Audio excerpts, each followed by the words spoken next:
Welcome to the Sense Making in a Changing World podcast, where we explore the kind of thinking we need to navigate a positive way forward. I'm your host, Maura Gamble, permaculture educator and global ambassador, filmmaker, eco-villager, food forester, mother, practivist, and all-round lover of thinking, communicating, and acting regeneratively. For a long time, it's been clear to me that to shift trajectory to a thriving one-planet way of life, we first need to shift our thinking. The way we perceive ourselves in relation to nature, self, and community is the core. So this is true now more than ever, and even the way change is changing. Unprecedented changes are happening all around us at a rapid pace. So how do we make sense of this? To know which way to turn, to know what action to focus on, so our efforts are worthwhile and nourishing and are working towards resilience, regeneration, and reconnection. What better way to make sense than to join together with others in open, generative conversation? In this podcast, I'll share conversations with my friends and colleagues, people who inspire and challenge me in their ways of thinking, connecting, and acting. These wonderful people are thinkers, doers, activists, scholars, writers, leaders, farmers, educators, people whose work informs permaculture and spark the imagination of what a post-COVID, climate-resilient, socially just future could look like. Their ideas and projects help us to make sense in this changing world, to compost and digest the ideas, and to nurture the fertile ground for new ideas, connections, and actions. Together we'll open up conversations in the world of permaculture design, regenerative thinking, community action, earth repair, eco-literacy, and much more. I can't wait to share these conversations with you. Over the last 3 decades of personally making sense of the multiple crises we face, I always return to the practical and positive world of permaculture, with its ethics of earth care, people care, and fair share. I've seen firsthand how adaptable and responsive it can be in all contexts, from urban to rural, from refugee camps to suburbs. It helps people make sense of what's happening around them and to learn accessible design tools to shape their habitat positively and to contribute to cultural and ecological regeneration. This is why I've created the Permaculture Educators program, to help thousands of people to become permaculture teachers everywhere through an interactive online dual certificate of permaculture design and teaching. We sponsor global perma-youth programs, women's self-help groups in the global south, and teens in refugee camps. So anyway, this podcast is sponsored by the Permaculture Education Institute and our Permaculture Educators program. If you'd like to find more about permaculture, I've created a 4-part permaculture video series to explain what permaculture is and also how you can make it your livelihood as well as your way of life. We'd love to invite you to join our wonderfully inspiring, friendly and supportive global learning community. So I welcome you to share each of these conversations, and I'd also like to suggest you create a local conversation circle to explore the ideas shared in each show and discuss together how this makes sense in your local community and environment. I'd like to acknowledge the traditional custodians of the land on which I meet and speak with you today, the Gubbi Gubbi people, and pay my respects to their elders past, present and emerging.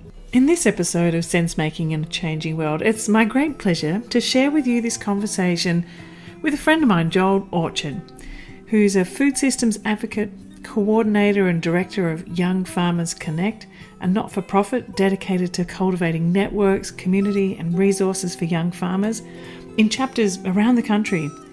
He's also the founder of Future Feeders, a movement for next generation farmers, and the co-founder of the CSA network of Australia and New Zealand. That's the Community Supported Agriculture Network. We each have chapters too in the book Reclaiming the Urban Commons, edited by our collaborator at Sustain Australia, Dr. Nick Rose, who I've interviewed before on this podcast, and he's a photographer too. So I warmly welcome you to join me in conversation with Joel Orchard. Well, thanks for joining me on the show today, Joel. It's a real pleasure. And I looked at some of the things that you're doing. It's really remarkable in the way that you're supporting young people to step into farming. And, you know, you're young yourself. And one of the things that I noticed that you're doing is really helping, as we were just talking about before, is clearing a pathway for young people to enter into into farming. And, you know, you and I both have this great love of community food systems and local food systems and food systems that nourish the planet and nourish people, nourish communities. I wonder, maybe we can just start by how did you land in this world? Because I know you have a background in scientific photography. How did you land in local food systems? Where did that begin for you? Well, thank you. Thanks for the opportunity to have a yarn with you. I've always enjoyed the times we've got to chat. So, yeah, it's nice to dive into things a bit deeper. I think both those questions are a very similar answer in that I am passionate about supporting the next generation of farmers that come with a particular ethic towards land stewardship. And they also seem to be people that are deeply interested in connecting through food with their community. And that was the vision I had for myself as a young farmer. And I think I've always kind of been involved in some way around growing food, participating in food. I probably came onto this journey as an environmental activist first and foremost. And at that point in my life and career, I thought that was something I very seriously wanted to take on, but realized that I needed something more tangible, and farming just became a lens through which I could express a need to nourish myself, nourish the earth, be involved with community. It allowed me to express my passion for political and social activism, all in a really nice little neat package that also gave me cherry tomatoes and strawberries. So, you know, it's it felt very natural. Yeah, it does. It makes so much sense, doesn't it? And like you said, it's very tangible and accessible way to be an activist. I wonder, I mean, I began my journey too as a environmental activist. I wonder what were some of the things that activated you? What fueled your flame in becoming an activist? I think, I mean, much like it would have been for you, and certainly now we're seeing in the younger generation, like it's very obvious that we need to do something. And probably for most activists, it starts as a way of expressing one's concern, to wanting to feel heard and wanting to change the world to make it a better place. And I think as we walk that path, we learn and evolve as humans. And, you know, it gives us an opportunity to gain insight and to research. And I mean, my mind is infinitely curious, and I love to dive deeply into these issues. And probably I started to get more involved with the likes of Greenpeace and other organisations. At the time, we were doing some work around the radiation of fresh produce, which was a policy that was being reviewed, and technologies and things like that that were concerning to me and to others around the impacts on human health. Certainly, it was big issues around unsustainable land use practices, and the issues that were important to me at the time were chemical use and how that was impacting biodiversity and, again, people's health. And I guess the last activity I was involved with, which I think really made the penny drop, was we were doing protest work around the rampant use of genetically modified soy in the feed of the industrial meat chicken industry. And that just opened my eyes to food as a more holistic system, because it incorporated then animal welfare and destruction of the Amazon, and like just the totality of this one thing, which is the thing we put in our mouth, and food, and just how big an issue that was, and how combating these issues and systems allowed us to have a bigger impact on, you know, social, environmental, ecological, economic, all these different parts of the system. So, yeah, I guess it really inspired me to look at not just being combative and, you know, I didn't want to just sort of chain myself to things and disrupt, events and conferences. I wanted to do something, and growing food for myself and for others felt like really the most powerful thing I could possibly do. And you know what? It is a form of disruption of the system, but in a different way, isn't it? In a really creative and positive way where you have something.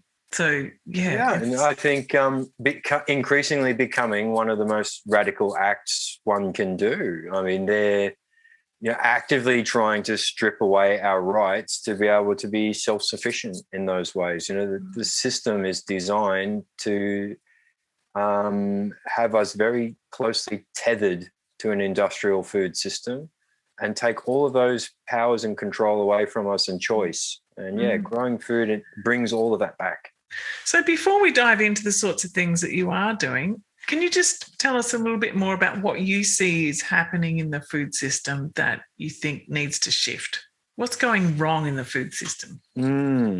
Well, from a production perspective, we know that, like the figures that are thrown around are like how many decades left of topsoil we have. Like those figures are extraordinarily alarming. We know in Australia, years and years of industrial farming has eroded the soil's fertility. You only need to get another drought that we'll see most of our topsoil on the hills of New Zealand across the coast. Like we've seen the impacts of devastation on biodiversity loss, clearing of lands. And, when we have those big droughts, we really realize just how fragile those ecosystems, which are our food system, really are. And then I think, so that's from a practice perspective. There's so much going wrong with the industrial food system at a very practical and pragmatic level, all the way through to food distribution. And we know like a hyper concentration of ownership, corporate ownership in Australia for food distribution. Like we're one of the few countries that has allowed such a high concentration of ownership of our food distribution. Like we now really have two, with a close third company almost exclusively owning access to food through the food distribution system, which is unique in the world. And then even with like recently the merger of, I think it was Coles that bought out PDF, one of the largest distributors, wholesale distributors, which will impact the hospital systems, aged care facilities, the prison system. So, we're now putting all of our eggs in one basket and hoping to dear life that they'll pull through. And, COVID showed us that actually they weren't very good at that. And supermarket shelves were empty for lots and lots of people. So what is going right about the industrial? Yeah, that's right. What did you notice at your place during COVID when all the shelves were going empty?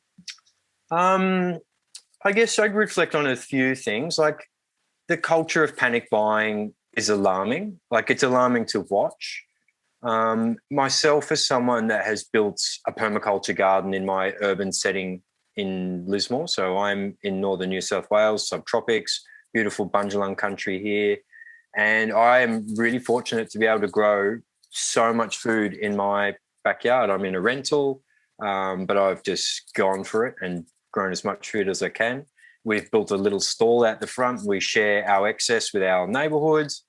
I, through COVID, got a little bit stir crazy and started a mushroom farm in my shed. So, I've got an abundance of food right here, and I'm probably adept at finding local food in my surrounds when I want and need it. So from a personal level, I didn't feel like my food security was threatened. But for people who depend on the industrial food system, I imagine it was frightening.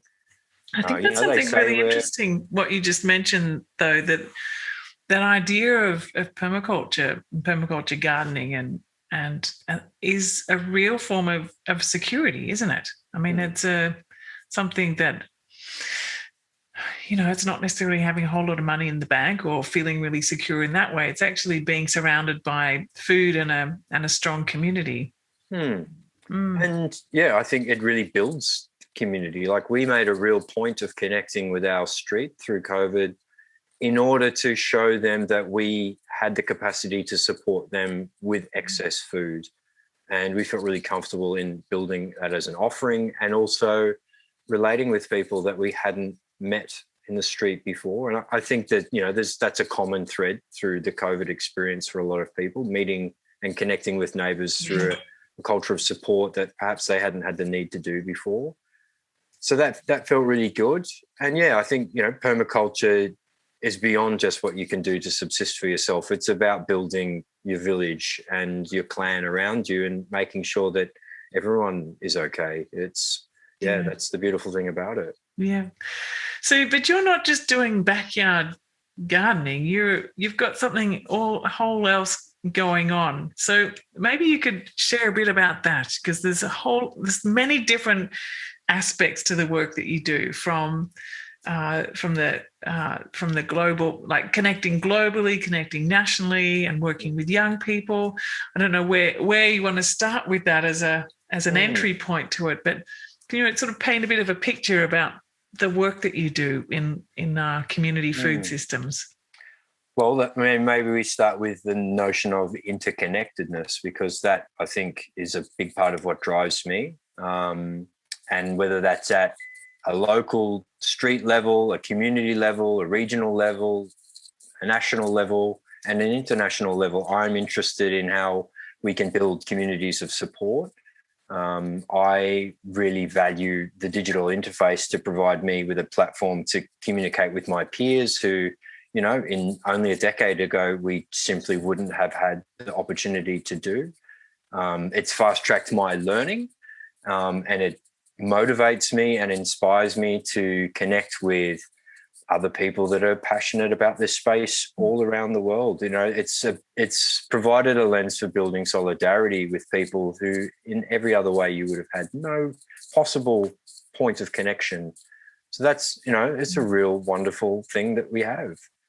For all of the issues that the internet creates, I like to look at that as a huge positive. And so, I guess I started a career as a young farmer in local food systems, and realised that there was a lot of other people like me, first-generation farmers, people that had a yearning to reconnect with the land and through food, and understood just how many barriers there were to doing that, and realising that I wasn't the only one. And so I have had a desire to facilitate the building of a community around that as a central issue, in order to, I guess, sort of firstly understand the challenges and the barriers, and realise that they're not unique, that young farmers actually all over the planet are having the same problems. That's very, very clear. And that there is a desperate need for us to return to more agroecological ways of producing food for our entire communities, not just at a very sort of hyper-local level. These are issues that need to permeate into our cities, and throughout countries, and linking countries together. And so, I guess sort of Young Farmers Connect evolved as an organisation to try and hold a space that young people, younger farmers, new farmers, aspiring farmers could come to share that experience and learn from each other, and hopefully build a culture of collaboration, as a way of combating what has previously been a very competitive space. And farmers haven't traditionally been very good at communicating with each other, and looking at, well, how can we disrupt the food system by producing food together in a different way. So can we just take a step back to what you were saying about what you're seeing there being similar challenges that young people are facing in getting into farming, or when they're farming around the world? And, I'm really fascinated to hear what you see are some of those common threads around the world. Well, a good example is, so Young Farmers Connect's been invited to participate in like a group statement for the G20 as a representative of young farmers throughout the world. Wow. And a couple of weeks ago, we came together as a group of representatives through a Zoom chat. So amazing opportunity to meet leaders of young farmer organizations all around the world. We had South Korea, heaps of European nations, Canada, North America, into Africa. So inspiring to see. And we have been able to sort of nail down to like a top 5 high priority issues. And they're the same for everyone. Everyone is concerned about land access. Everyone is concerned about equitable investment to support young farmers to start businesses and be financially sustainable. Everybody is concerned about the impacts of climate change on food security. I mean, these are all issues that are echoed by everyone. So, yeah, I mean, it doesn't matter whether you've come from a wealthy nation or a nation that's been impacted by, the colonial mindset. These are the challenges that we're all facing. So to feed our communities, we need to do something about it. And particularly, I guess, with young people, I mean, yes, those are, I think everyone would be affected by that, older farmers as well. And I'm wondering what particular strategies are you seeing, though, that are helping younger people access land? I mean, I can see this is just such a huge barrier for young people being able to get involved in it. And I know there's lots of different ways that you're involved in. I'd love to hear some of those. Well, I guess in Australia, I have tried to spearhead conversations because we literally are 10 years behind many other countries in dealing with these issues and being proactive and finding solutions. But it's very clear that there's some great programs and initiatives happening around the world that we could very easily emulate here. So I've tried as I can to raise the profile of the problem, but also meet that with suggestions around solutions. Some really good work being done in the Farmland trust model. So taking land out of the real estate market and holding it in perpetuity for food production indefinitely is a really powerful tool that's being utilised well throughout the world. I guess land access through land sharing is something that we do in Australia, but on a very interesting scale that hasn't translated well to the small-scale farming sector. And that's a piece of work that I'm really trying to build capacity for through Young Farmers Connect. We've done a pilot model on like a land sharing portal so people can offer opportunities to share their land, and then we'll try and match them with young farmers that are interested in being a part of a share farming agreement. But what we've recognised that through that process is that there needs to be some really good supporting documents around legal support and lease agreement templates and different types of share farming agreements and case studies, because that kind of intellectual knowledge has almost been lost as farmland's transitioned out of the farming community and more into the regular community as people are buying lifestyle farms.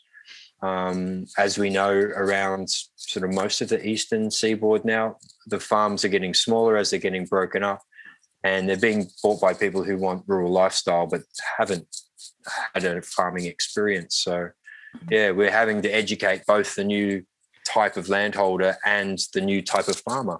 So this is interesting. It's happening here, just even across the road from Crystal Waters. There's old farms that are just getting broken up, and just to small farms that really, in one way, are no longer functional. They're no longer functional in the way that they've been farmed before, but I wonder whether they could be functional as a smaller scale agroecological system.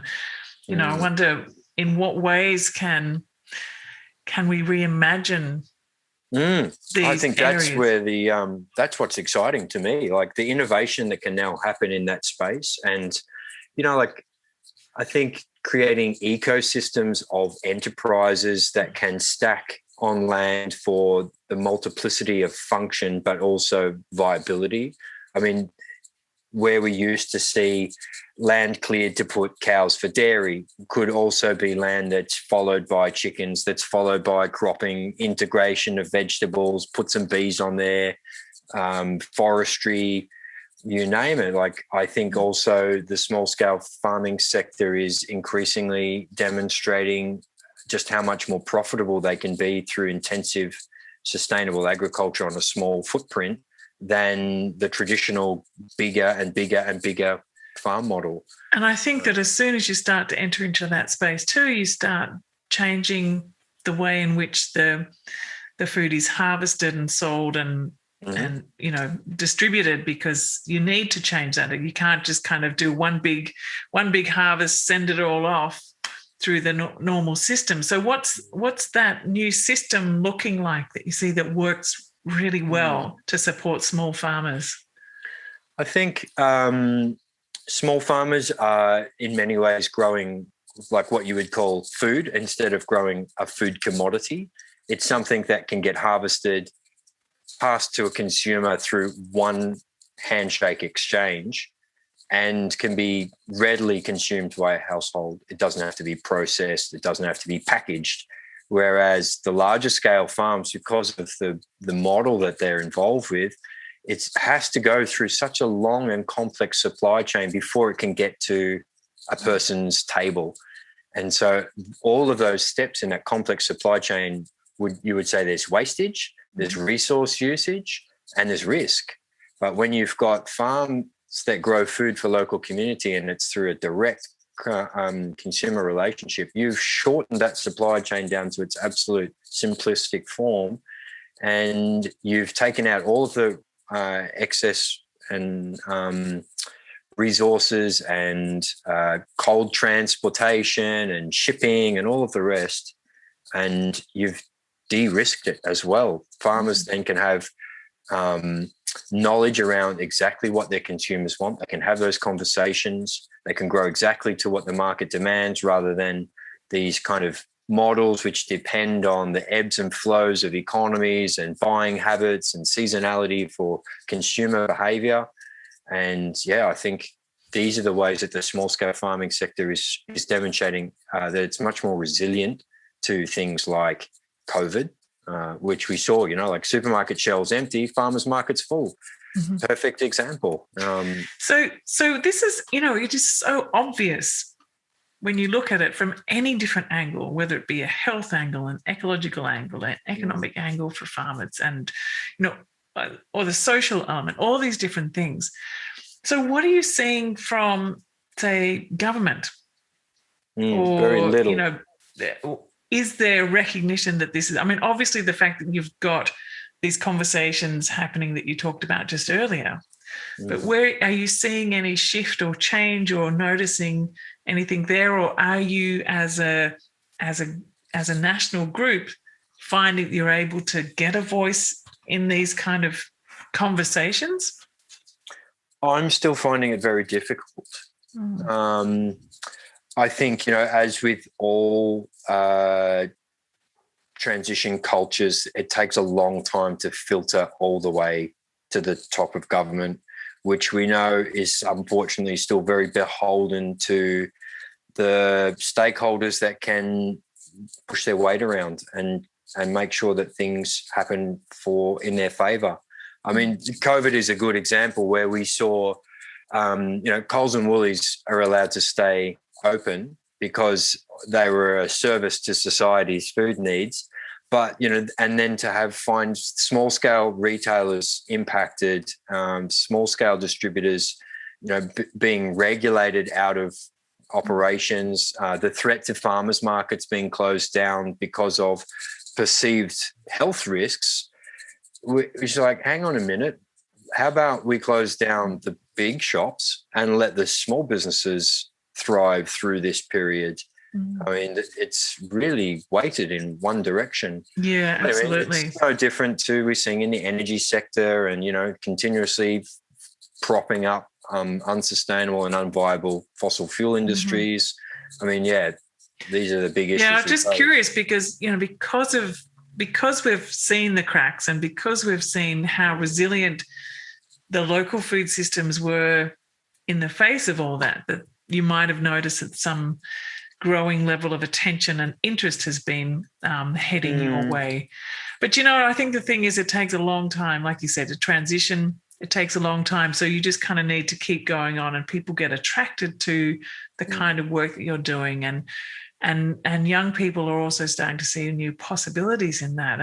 And maybe if we could kind of focus a little bit there at the moment. So if some young people are listening to this and they think, oh, actually, yes, this is the kind of future that I see for myself. This is what I'd like to do. It's something that I can do that's practical, it's positive, it means that I can do something that's supporting, people and the planet, and I can be outside, and it's a resilient work that I can do, but I've got no idea where to start.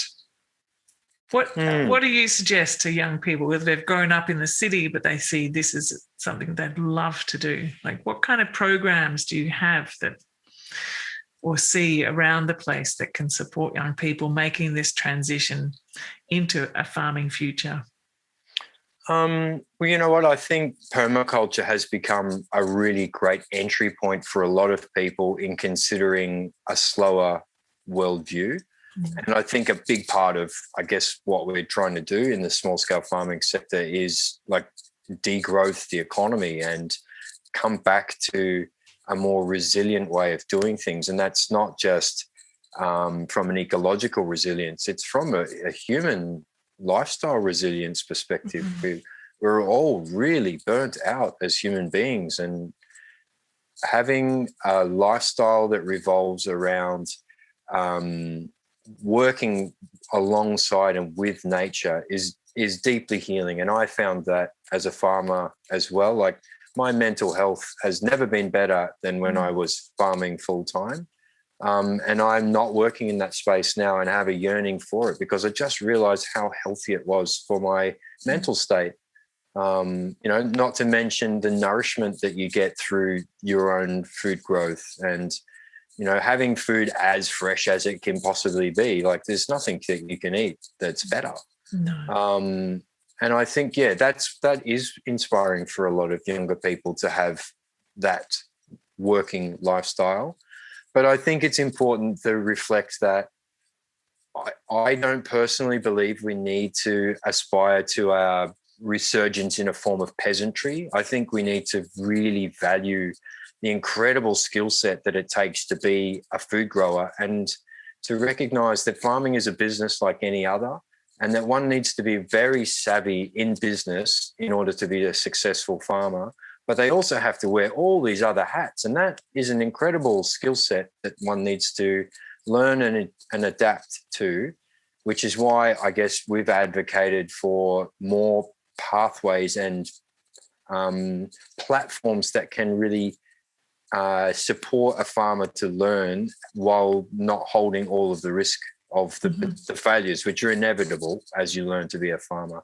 It's too expensive to fail year after year. You need somewhere where you can learn to do all of the skills that's required to grow food and run a business at the same time, with support and mentorship and access to equipment and things like that. So, yeah. So what does that look like? What kind of? So is this a program that you run, or is this? How does that look? There's limited opportunities in Australia, which is frustrating to me and something that I want to combat head on. There's a few farms around that offer sort of internship programs. The old way of learning was you either grew up on a farm and you worked since you were 3 years old and could drive, or you would get a job in the sector and learn through employment. There's very few jobs in the small-scale farming sector. Most small-scale farms are owner-operators, and the few opportunities that are available have been mostly taken up through sort of volunteer workforces.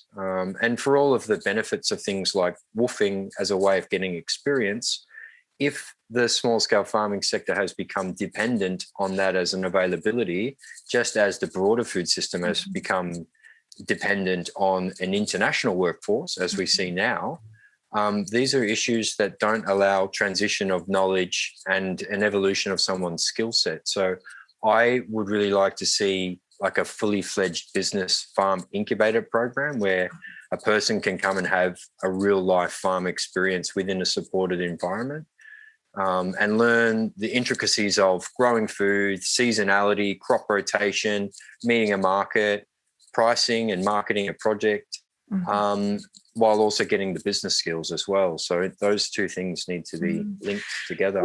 Where in the world are you seeing this working well already? What Almost models everywhere except from Australia. No, that's dreadful. Yeah, it's a really, really successful platform for building new farmers in the US and in Canada. Those are the places I go looking for inspiration. The farm incubator is a model that's well researched and documented. There's journal articles, there's manuals on how to run a farm incubator program.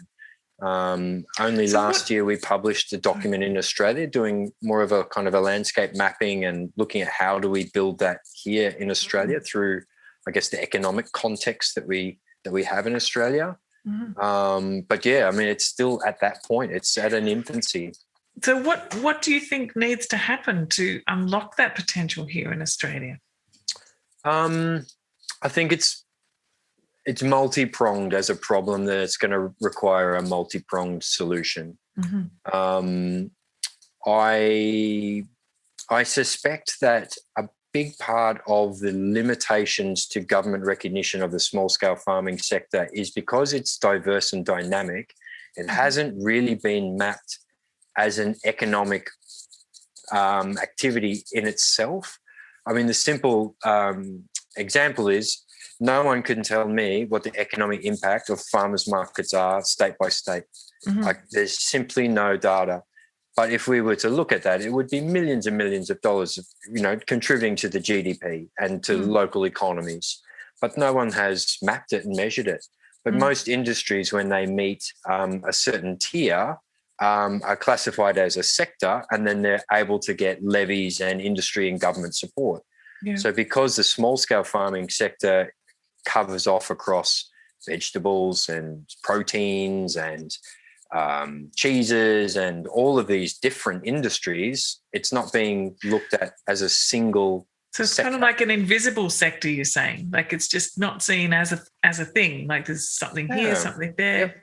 Yeah. Along with the fact that small scale is an undefined form of farming. Like, does small scale mean low employment? Does small scale mean small amounts of land? Does smaller scale mean a small few $1,000s of turnover annually? There's different metrics that get used, which also makes it confusing. So I think it's a space that needs a lot more research and development. Absolutely. Yeah, gosh. So then something else that you're really involved in, which I wonder how this fits in with it, the whole community-supported agriculture, the CSA. So you've got the CSA network of Australia and New Zealand. Are you seeing that this is a model that's growing in Australia? I know that in many other parts of the world, it's also really thriving. Yep. Is this part of the answer? I think it's a part. It's certainly a pathway to changing the dynamic of our food system. I'm really attracted to it as a model. I mean, they define it as a reciprocity economy. So there's a risk sharing, there's an integration of engagement and involvement from both the consumer and the producer end. It's not a food that's wholly responsible on the shoulders of the farmers. It enables consumers and customers to be deeply involved in how their food is produced and how it comes to them. So I think in many ways it ticks all of the boxes in terms of how do we transition food systems and culture. Yeah. But I think it's been really slow to be adopted here in Australia. For a number of reasons. But I mean, even when you think, like, farmers markets are a fairly new phenomenon in Australia. I think the oldest farmers markets in Australia is only about 25 years old. So that's right. Compared to countries throughout Europe where farmers markets have been like the foundation of where you get your food for hundreds of years, it's completely different. It's a big part of the culture shift that we need to see. And because we've become so comfortable with the supermarket being the place that you access food, this new notion that you should have to access your food through a small number of hours on one day of the week, or if you're lucky, there's a farmer's market every week, or take it to the next step with a CSA where you commit up front to perhaps 6 months in advance for your food. that just is a massive shift. No, because it's that shift for convenience, or the economics, or just choosing things and all of that. We have quite a set mindset around that, I guess. So and in many ways, I find it problematic too that it fosters a culture of elitism, which I think is unfortunate. The notion, I mean, a farmers markets that's available every week is a wonderful thing for a community, but it's access to local food between, typically something, like 8 till 11 in the morning. So you exclude all people from participating who work at that time of the day, who have children to get to school, who have mobility issues, who have health issues, who are elderly. So farmers markets are a wonderful thing, but they're not a total. It's part of the answer, isn't it? I mean, I think there's this spectrum of different kinds of local food systems. So if you were to paint a local food system that is a real and viable alternative to the industrial model that you've described, that's kind of controlling everything at the moment, I know there's like a whole lot of transition that needs to happen, but what would it look like in Australia if you 10 years down the track, if everything that you wanted to set in place was set in place, what would that? I think we're going to really need to embrace some technologies, and which I think is what makes the new young farmer and small-scale farming sector exciting for people. I think there's going to be a high demand on technology, and we're going to need people with a high level of expertise to run really integrated small-scale farms, which are intensive in small spaces in amongst the suburban world. I think that'll be really important in the future. And I think in order to compete with the convenience culture of these massive corporate conglomerates which dominate the food system, we need to work together, and we need to do it really, really well. We need farms working interconnected through a virtual distribution system that can enable farmers to measure and to have the information that they need to make decisions really in advance in order to create sustainability and to reduce waste and to make sure they're growing to exactly the demand that's required. And that needs to be somewhere that farmers own that data, because at the moment, farmers don't own the data around the demand and the requirements of the food system. The Coles and the Woolies own all of that data. So food hubs as a model where it's a central point for produce to be collected and collated and boxed up and then redistributed would be a really great part of the solution.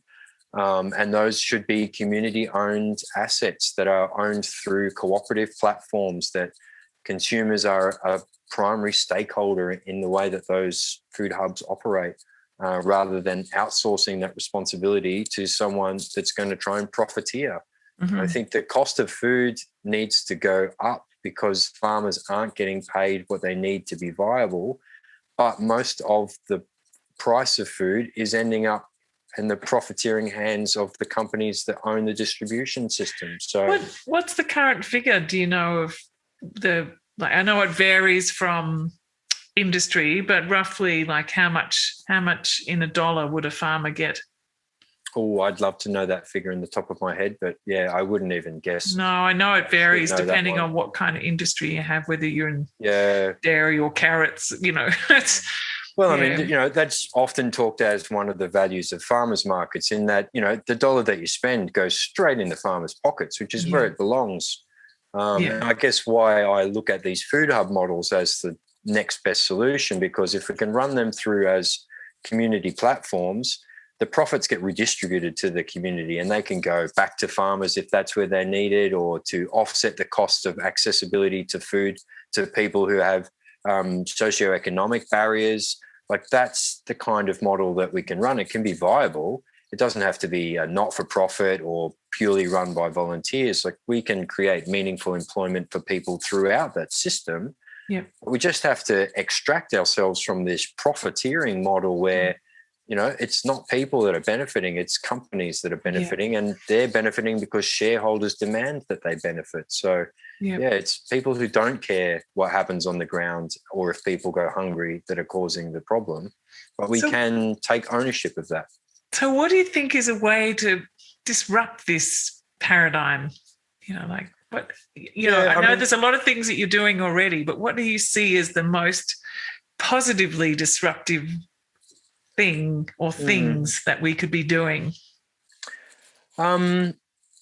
I think that there's an increasing demand for these kind of food hub models. I think it's a space that's evolving. I think there's various iterations of how that will look to communities happening already. People are experimenting with the Reco model, which is a type of farmers market that came out of Finland, and it's done through a pre-ordering system through a Facebook group.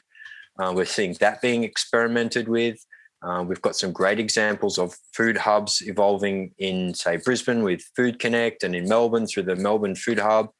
I think some communities are taking more responsibility for their food.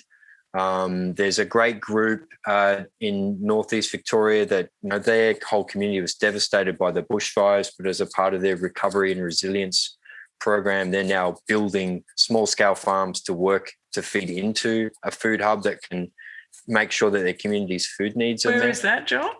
It's just out of Albury. I can't remember. It's called Acres and Acres Cooperative. It's a fantastic project. So, yeah, I think there's experiments, but there's not this kind of broad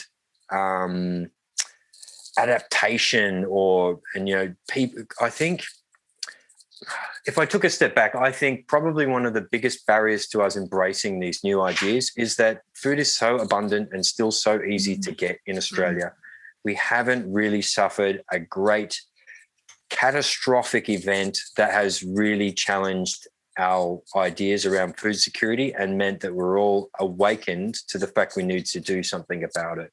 I mean, even through the fires and COVID and floods and now the mouse plague, there is still so much food readily available and far too cheap in Australia that it's not giving an impetus for change. No, and even the information, like you were saying before, about we've only got so much topsoil left, or, climate change is affecting the way in which food can be grown in Australia, and the patterns of weather, the unpredictability, like all this stuff goes in as information.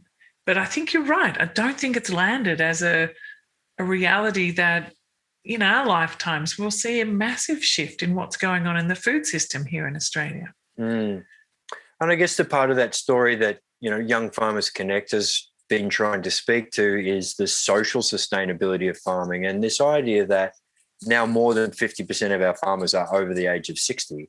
I mean, that is in every way a workforce crisis, which has huge implications to our ability to get food. And if we don't do something radical to ensure that young people can be supported into the industry, we're going to lose most of the people who grow our food and their knowledge. And we need a transition of that wisdom around land management, but we need it to be coupled with an embracing of new ways of doing things, which do include integrated and collaborative food models, that do include regenerative and ecological land management practices. And we probably need to radically review the way that farmland is viewed as a commodity that can be bought and sold through real estate markets and stock exchanges. We are seeing land grabbing of a huge scale in Australia through a corporatization rather than, even worse scenarios at gunpoint where we see in, Southeast Asia. Yeah, that's right. Land grabbing and in South America is a really different issue, but it's, it's the same problem. Same, yeah. So I wonder, this idea, I've been tossing around this idea for ages, and I don't know how to make it happen. I would love to hear your perspective. And you've talked about it at the start about land trusts. I know around Brisbane, I wrote this report for Brisbane City Council about their urban food systems thinking, for 2025, it's like 20 years ago or something now. And, I think they've only done community gardening type of things as a result of this. But one of them was this idea of the land trust, because they have bushland trusts.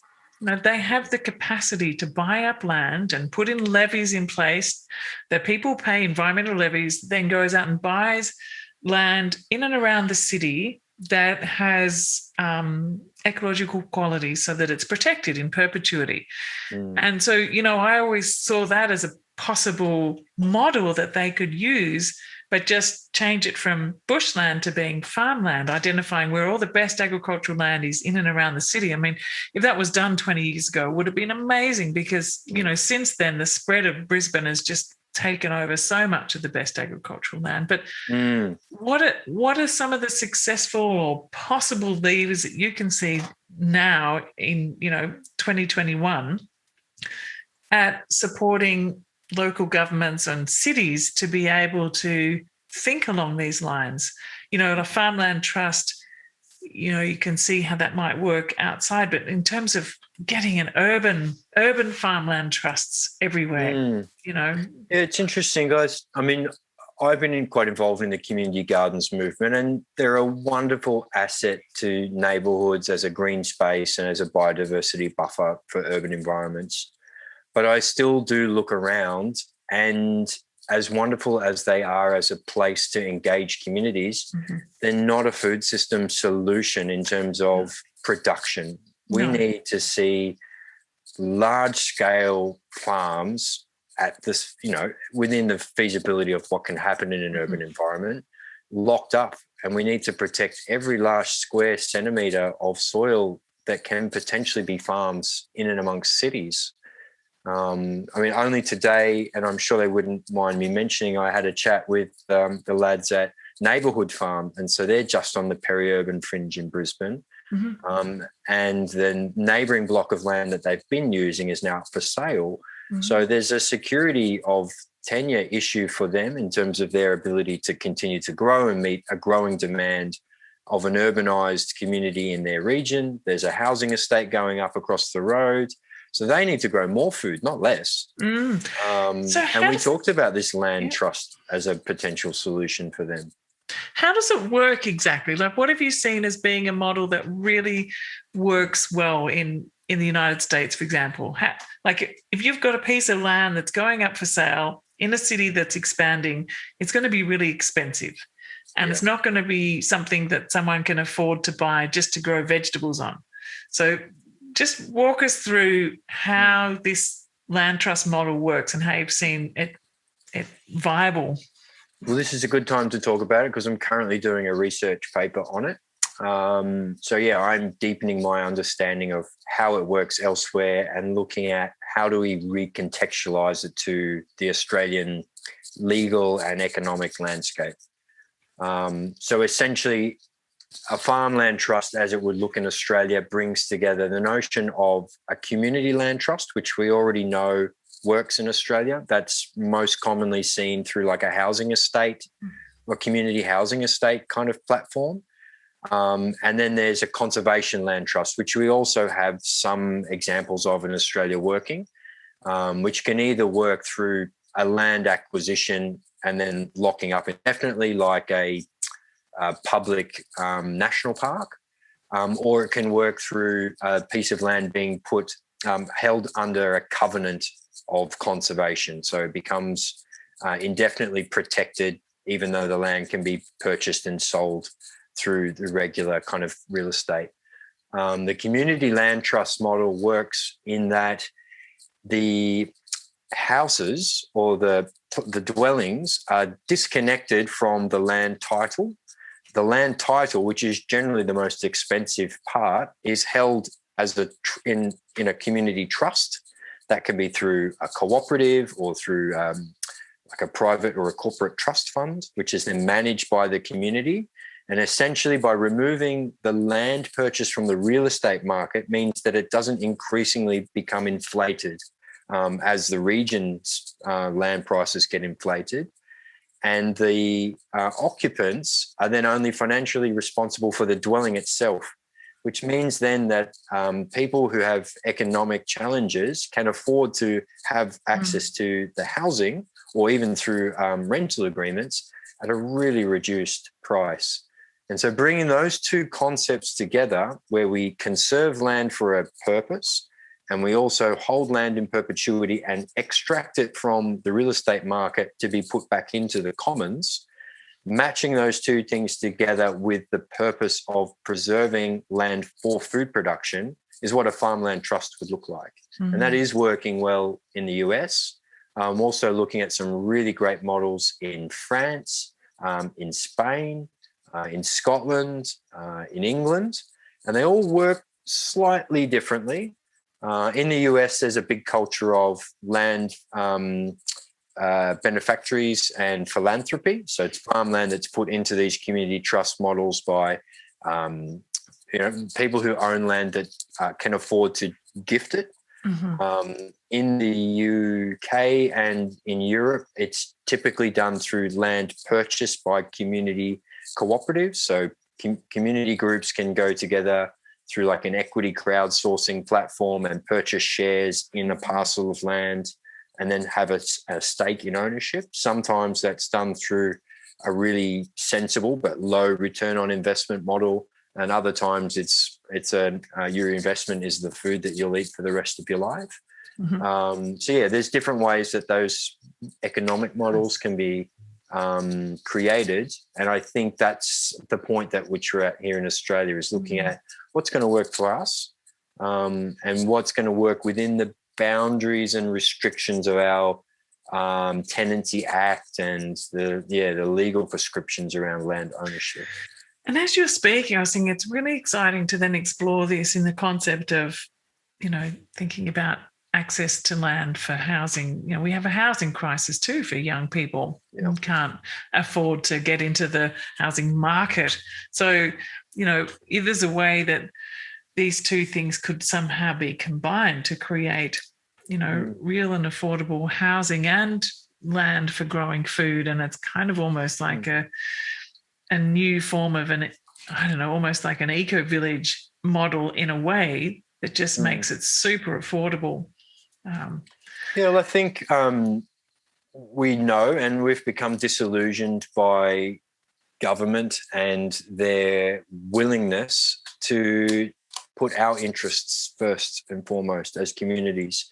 And I think in many ways, these are models that have evolved with almost an anarchist framework. These are people working together, collectivizing and creating solutions for themselves. And whether that is community cooperatives buying land and putting community housing on it, whether that's cooperatives coming together to own and run food hubs, this is more or less the same style of solution. This is collective impact through community engagement and community ownership for the purpose of having some sense of control and regaining control over these things and embedding the layers of values and ethics that we want to see but aren't seeing in our government.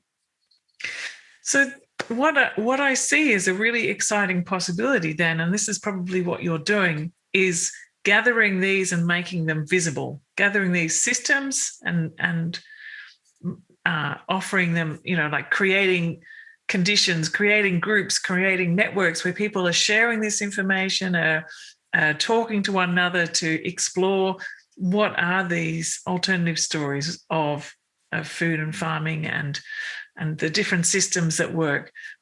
So you've got maybe just describe a little bit about how people can connect in with this, like whether it be events or networks or things like that, where people can touch base with you and find out more about how all of this works and stay in touch with your latest research and investigations.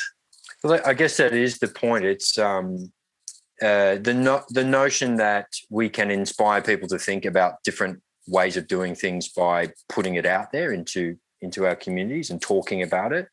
And I think also trying to create a culture of collaboration.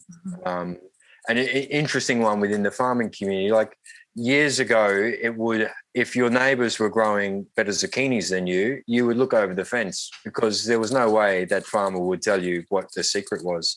Now we see through these Young Farmers Connect groups, people sharing knowledge so that everybody benefits. And that is a culture that I think is, number one, facilitated by these new digital places that we have, Facebook and the rest. but also it's a part of the culture shift, and especially it's a part of the new culture within the farming movement, which I think is reflective of the new type of person that's engaging in the sector. And so they bring this ethos of collaboration with them, which I think, as you say, is inspiring to see what will come out of that. But yeah, Young Farmers Connect, I would call a meta network. It's a network of networks. There's value in localizing your network because you've got shared knowledge from your local community around who supplies the best fertilizer, where to get tractor equipment, who's to service your fencing, who's doing home butchering, what seeds to grow at what time of the year, what events are happening. But then there's also value of those networks interconnecting because, as we know, as a movement, everybody's going through the same challenges, and we can learn and benefit from connecting together. So yeah, most places now have a Young Farmers Connect chapter. Sometimes they're just a Facebook group. Other chapters are more involved and have coordinators that run events and do different activities. So yeah, you can find all of those if you search Young Farmers Connect on Facebook or through our website. Okay, and we'll put all the links down below. So anyone who's listening, have a look in the show notes, because Joel's going to share with us all of those different links so that you can just click on them there and go directly to them. Are there any other links that you wanted to share as well as the Young Farmers Connect? Any other organisations or platforms that you wanted to let us know about? Or is that kind of, as you said, the meta network that you can find everything else through? I try to make it that place. I think, for us we recognise that we're not experts in anything, and that there's plenty of other organisations that have expertise and are delivering wonderful services. We just want to make sure that it's easy to find. We still find everything is so distributed, and everything is still happening in isolation and in bubbles. And we need places where it's a one-stop shop and everything is there and we can share as a community. So yeah, hopefully if things and activities are happening or there's places to learn, we can aggregate that content and make sure that everybody hears about it. But, I think we're also recognising that people are tired of Facebook and people are tired of social media, and we need to build better ways of communicating. Mailing lists and all of the rest, but platforms like this, and we try to make our industry events or our field days social events so that there's that natural and organic communication, and we see people going into business together, finding relationships. I mean, yeah, these social events are really important just to bring people together with a shared value and a shared vision. Yeah, wonderful. Well, thank you so much for joining me today, Joel. It's been a wonderful exploration of the challenges, the visions, the possibilities. And, I think, as you're saying, it's really, there's so much work to be done in this space, and encourage anyone who feels motivated to step into this, to do. This is kind of one of the biggest jobs that we face in society, is how we can find regenerative ways of being, and starting with our food system is kind of the core of it. So I encourage everyone to hook into Young Farmers Connect, and I know Joel is just such a huge resource. So yeah, thank you so much. It's been just wonderful. And thank you. I'm always inspired by connecting with others around me that are all share the need to do something and be actively involved in creating change. So yeah, I really value the opportunity to talk with you and all the people that share our vision for more resilient and regenerative futures. So yeah, cheers. Thanks, Joel. So that's all for today. Thanks so much for joining me. If you'd like a copy of my top 10 books to read, click the link below, pop in your email, and I'll send it straight to you. You can also watch this interview over on my YouTube channel. I'll put the link below as well. And don't forget to subscribe, leave a comment, and if you've enjoyed it, please consider giving me a star rating. Believe it or not, the more people do this, the more podcast bots will discover this little podcast. So thanks again, and I'll see you again next week.